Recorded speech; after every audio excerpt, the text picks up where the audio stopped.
in collaborazione con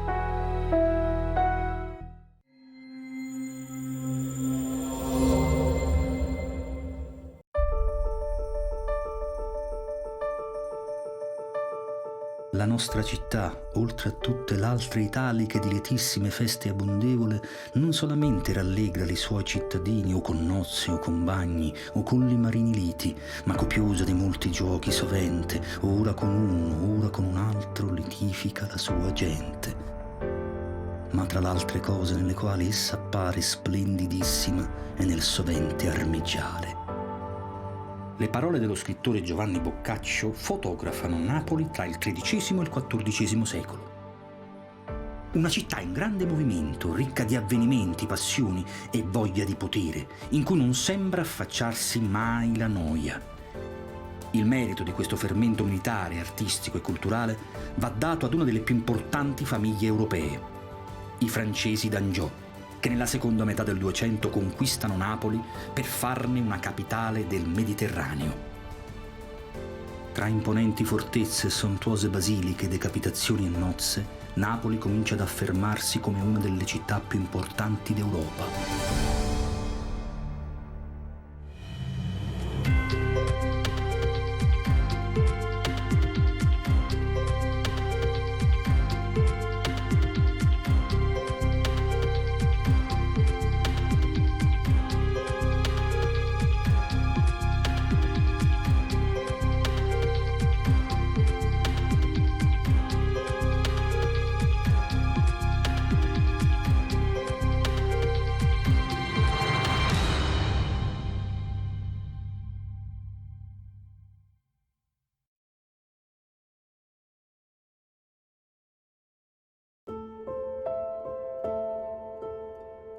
Il 29 ottobre 1268 Corradino di Svevia viene decapitato nella piazza del mercato di Napoli.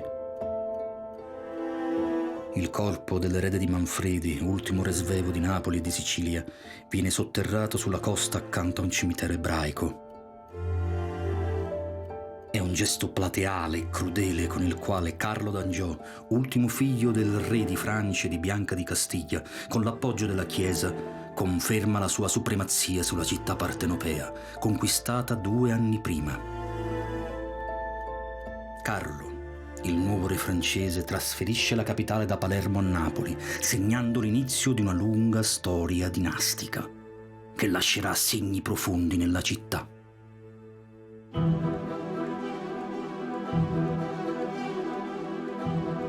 Carlo d'Angiò prende il potere in una Napoli già ricchissima di storia, una città antica più volte contesa nel corso dei secoli.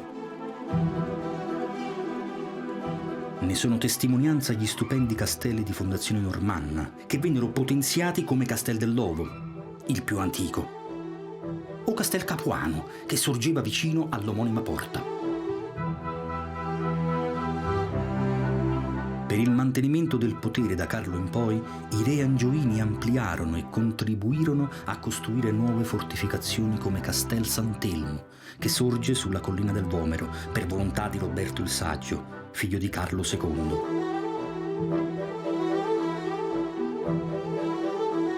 Ma il marchio di fabbrica del potere angioino è senza dubbio Castelnuovo.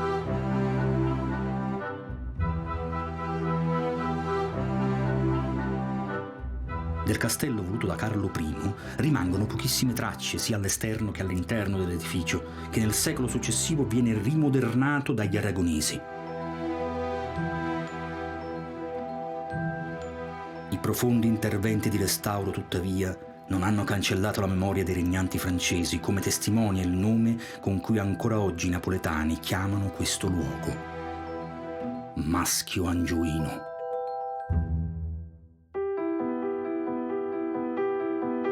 Negli stessi anni in cui re Carlo I fortifica la città, dà l'avvio alla ristrutturazione e costruzione di edifici sacri. Uno dei più importanti è la Basilica di San Lorenzo Maggiore, che si trova nel cuore del centro storico. La chiesa e l'adiacente convento, sorti nel 1235 su delibera di Papa Gregorio IX, vengono restaurati a partire dal 1270. Carlo I utilizza delle maestranze francesi. Alla sua morte Carlo II si servirà invece di architetti e artisti locali. Nel corso dei secoli l'edificio si è arricchito di opere che rivelano l'impronta stilistica di ogni epoca, dal Rinascimento al Barocco fino al Manierismo e oltre. Questo enorme scrigno in cui si è stratificata l'arte napoletana conserva ancora intatta la sua anima medievale. Infatti l'abside, con la sua forma poligonale, ci riporta alla fine del XIII secolo, quando viene realizzata nello stile gotico francese, di cui rimane una testimonianza quasi unica in Italia.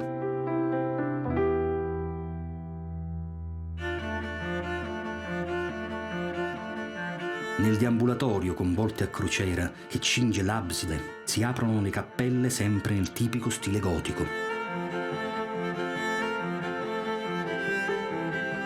All'interno delle cappelle troviamo ancora riferimenti al periodo medievale angioino, in particolare il sepolcro di Caterina d'Austria, realizzato nel 1323 dallo scultore Tino di Camaino, e da molti studiosi considerato la prima opera in assoluto realizzata a Napoli dal grande architetto e scultore toscano.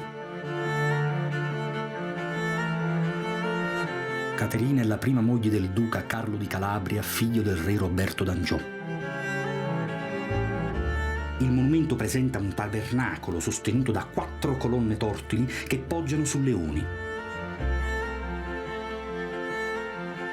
Il sarcofago è retto da 2 figure che rappresentano la speranza e la carità.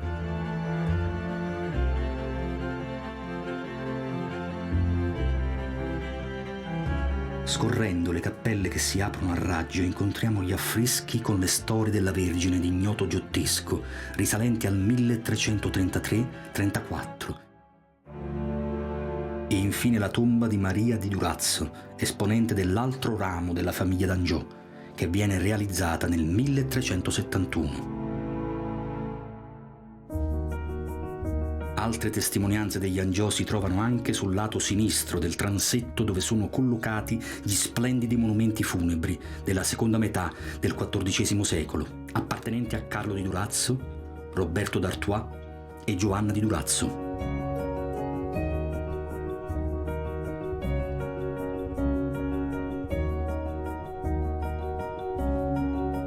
Sempre del periodo di costruzione della chiesa sono i superbi cicli di affreschi trecenteschi di Montano d'Arezzo realizzati sopra le cappelle.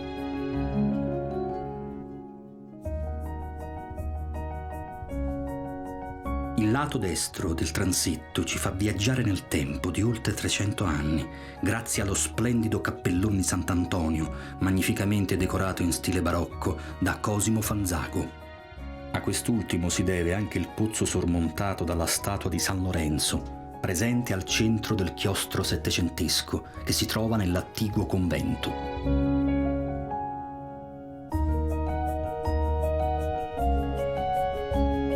Sul chiostro si affaccia la stupenda sala capitolare dove si svolgevano le riunioni dei frati, legate alla gestione del monastero, e si costituivano le assemblee dei seggi cittadini. Sulle volte gotiche della sala, Luigi Rodriguez affresca nel 1608 l'Albero francescano, in cui è rappresentata la genealogia dei papi e santi francescani che si erano distinti per particolari meriti religiosi e culturali.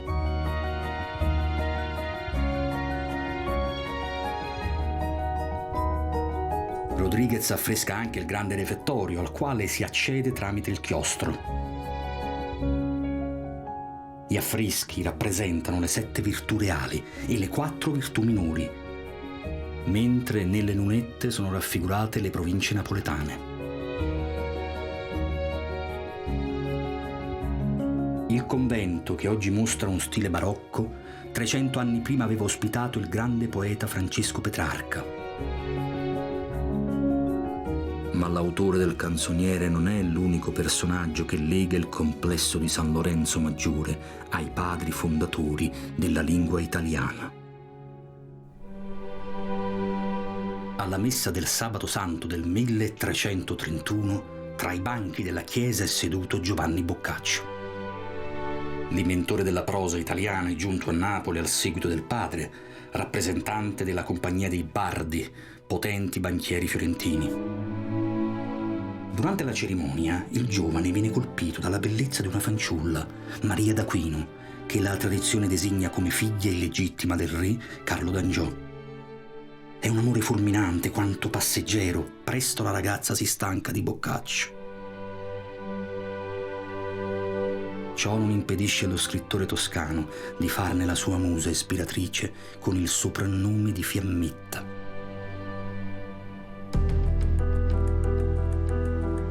La Napoli medievale è un intreccio di storie e opere d'arte.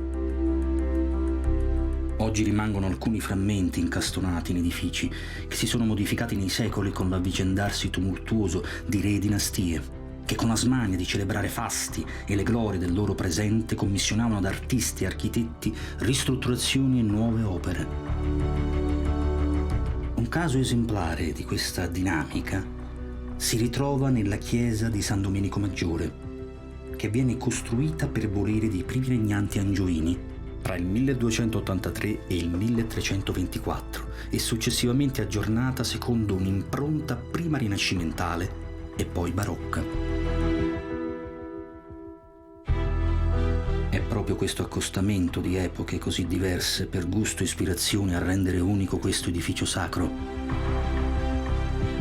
Nonostante le stratificazioni che hanno lasciato ben poco dell'originale chiesa gotica, ancora oggi si riesce a cogliere la struttura così come è stata realizzata sotto gli Angioini. Per il resto la chiesa presenta capolavori di epoche successive. Ne sono un esempio lo stupendo altare maggiore e la balaustra marmorea realizzata da Cosimo Fanzago intorno al 1652.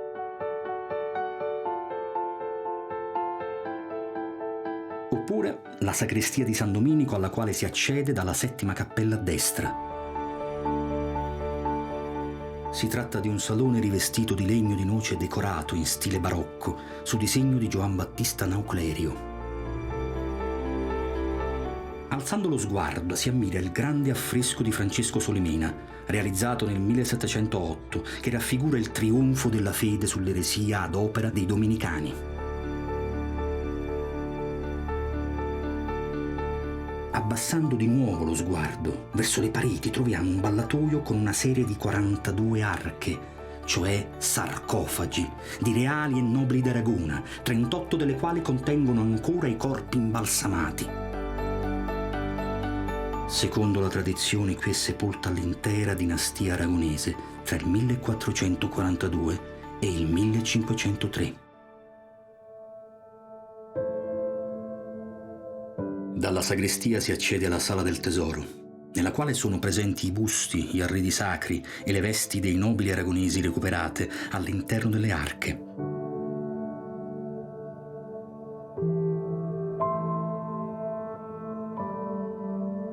Dal 2017 in San Domenico si trova anche il Salvator Mundi, una copia del celebre ritratto leonardesco realizzata da un pittore anonimo, arrivata a Napoli nel XVI secolo grazie al nobile Giovan Antonio Muscettola, consigliere di Carlo V.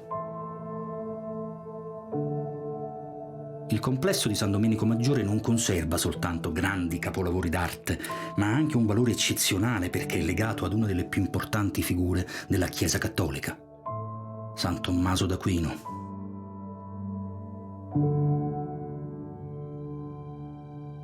Nel settembre del 1272 il frate teologo fonda a San Domenico Maggiore uno studio generale, cioè una facoltà di teologia frequentata da allievi che diverranno a loro volta illustri filosofi come Giordano Bruno e Tommaso Campanella.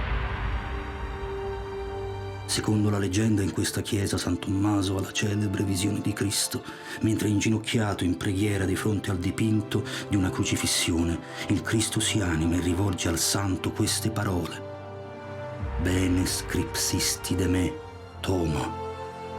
Bene hai scritto di me, Tommaso. Il dipinto dell'apparizione si trova ancora nel complesso di San Domenico. L'originale, infatti, orna l'altare all'interno della suggestiva cella di San Tommaso, al primo piano del convento.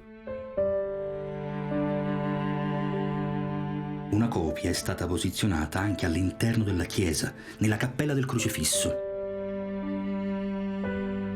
Una cappella rinascimentale tra le più grandi e importanti del complesso religioso, appartenuta alla famiglia Carafa.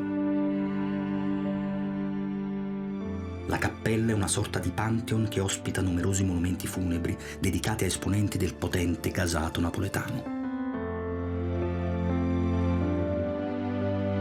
Un altro monumento funebre della chiesa si lega alla figura di San Tommaso. Infatti, nella cappella della famiglia d'Aquino si può ammirare la tomba di Giovanna, che sotto l'arcosolio conserva una giottesca Madonna con il bambino del maestro della cappella Loffredo.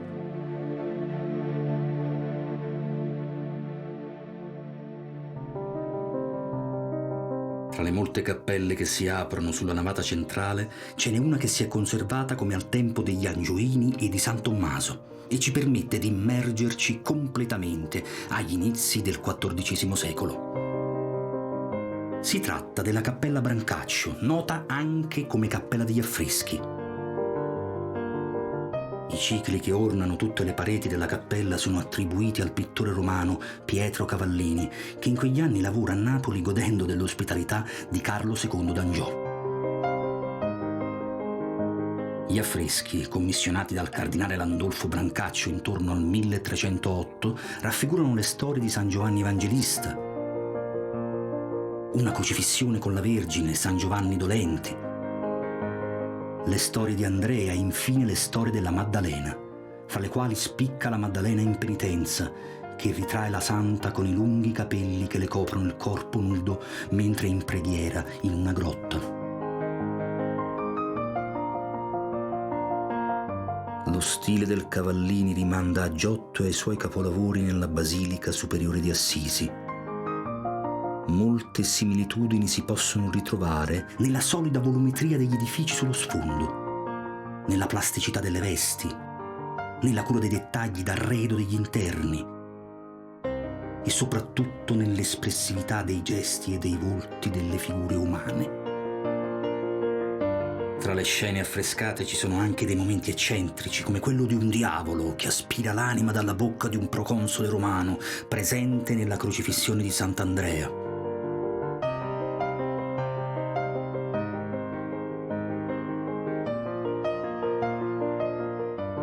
Il rapporto di stima e amicizia tra il pittore romano Cavallini e la famiglia angioina è molto solido e durerà fino al 1317, quando il pittore affronta insieme ad altri artisti i lavori nel coro delle monache di un altro spettacolare scorcio di medioevo napoletano, la chiesa di Santa Maria Donna Regina Vecchia.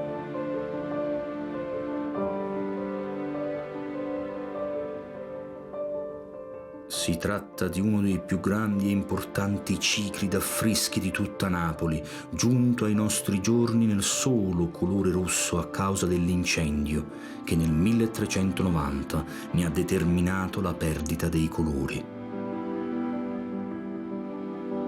Gli studiosi non hanno pareri univoci riguardo alla paternità di queste pitture, la cui fattura è stata attribuita di volta in volta a Pietro Cavallini e ai suoi discepoli, al toscano Simone Martini e a Filippo Rusuti.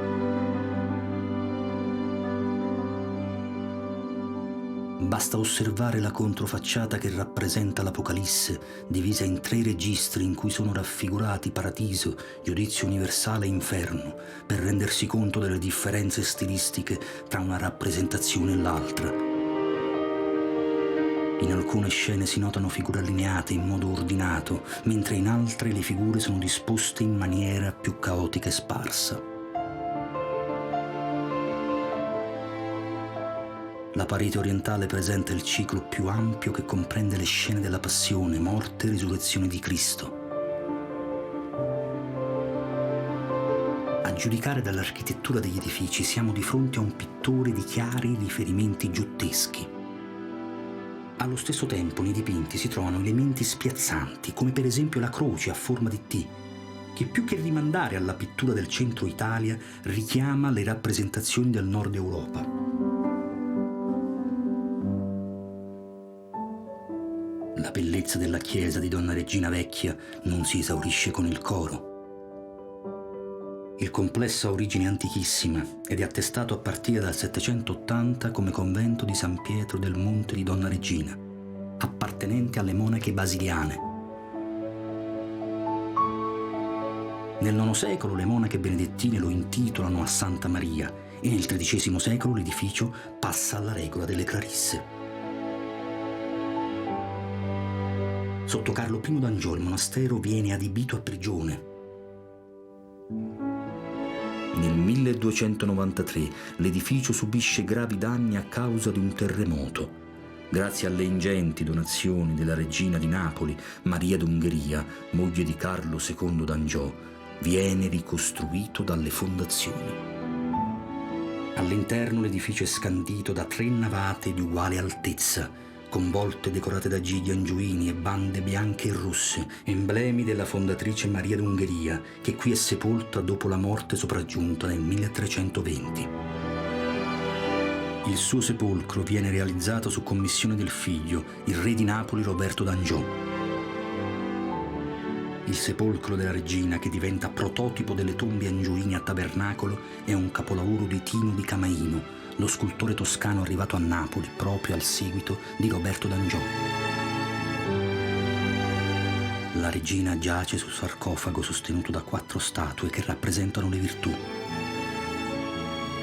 mentre ai lati 2 angeli tengono aperta la cortina per scoprire la defunta. Questa non è l'unica rappresentazione della regina presente nel monumento. Maria compare una seconda volta vestita con il saio francescano, in ginocchio dinanzi alla Madonna. Nella parte frontale del sarcofago, dentro 11 nicchie sono poste le statue dei figli della regina, fra i quali i più importanti sono Giovanni di Durazzo, Carlo Martello, San Ludovico di Tolosa, Filippo I e lo stesso committente dell'opera, Roberto d'Angiò. Alla morte di Carlo II, avvenuta il 5 maggio 1309, Roberto d'Angiò si proclama re di Napoli e degli altri possedimenti del padre. Incoronato dal Papa Clemente V ad Avignone, Roberto incarna da subito la figura del re colto in teologia, filosofia e logica. Famosa è la sua biblioteca ed egli stesso redige alcuni testi di filosofia. Il re utilizza la cultura per un miglior governo di Napoli e sotto il suo regno in città giungono Petrarca e il sommo pittore Giotto. Roberto d'Angiò, che conquisterà l'appellativo di saggio, resterà sul trono di Napoli per 34 anni e alla morte la sua figura assumerà i contorni del mito. Seguendo le tracce di Roberto d'Angiò e Tino di Camaino, giungiamo in un luogo straordinario di Napoli. La Basilica di Santa Chiara, che fa parte del complesso monumentale composto anche dal monastero e dal convento. Questi edifici sono stati costruiti dal 1310 al 1328 per volere del re Roberto d'Angiò e della consorte Sancha di Maiorca. Devoti a San Francesco di Assisi e a Santa Chiara, i sovrani costruiscono una cittadella per accogliere i frati francescani nel convento e le clarisse nel monastero. Ed è probabilmente per il grande numero di suole claustrali che la chiesa prende il nome di Santa Chiara. L'interno della chiesa è a navata unica con un soffitto a capriate. Lungo la navata si aprono 10 cappelle per lato, mentre alle spalle dell'altare si trova il coro delle Clarisse, composto da 3 navate. Qui è ancora visibile un reperto preziosissimo della Napoli medievale, i frammenti della crocifissione di Giotto, che decora la chiesa nel 1326. L'affresco è in gran parte andato perduto e si scorgono appena alcune figure che si affacciano alle pareti.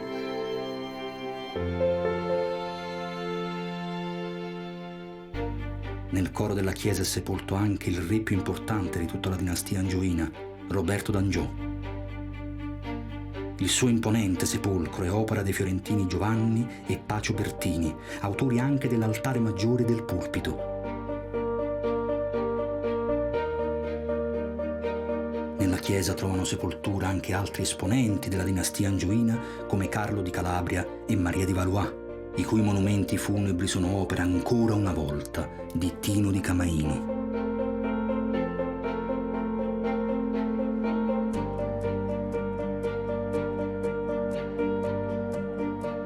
chiesa di Santa Chiara rimane intoccata per circa 4 secoli, finché nel 1742 viene pesantemente rinnovata in stile barocco. Gli arredi e le decorazioni settecentesche vengono distrutte dai bombardamenti della Seconda Guerra Mondiale e al momento del restauro la chiesa viene ripristinata nell'originale aspetto medievale.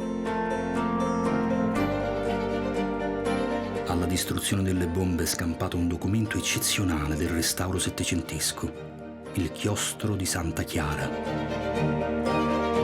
Il giardino composto da 4 grandi aiuole è stato realizzato da Domenico Vaccaro su commissione dell'abbadessa Ippolita Carmignano.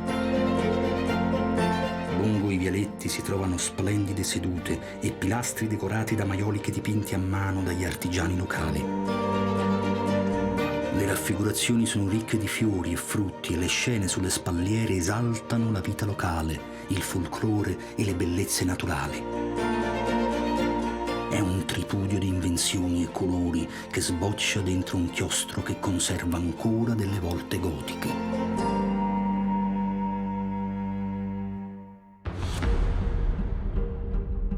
Questo luogo racchiude 400 anni di storia e racconta con il suo eccentrico esotismo che l'arte del Medioevo a Napoli è stata capace di radicarsi così in profondità nel tessuto cittadino da giungere ai giorni nostri. Adattandosi, mimetizzandosi all'interno di chiese e palazzi, il Medioevo ha lasciato un'impronta fortissima sulla città. Il gotico internazionale, arrivato nel Golfo di Napoli con gli Angioini, si è scontrato con un Mediterraneo sensuale, dando vita a monumenti e opere di straordinaria bellezza.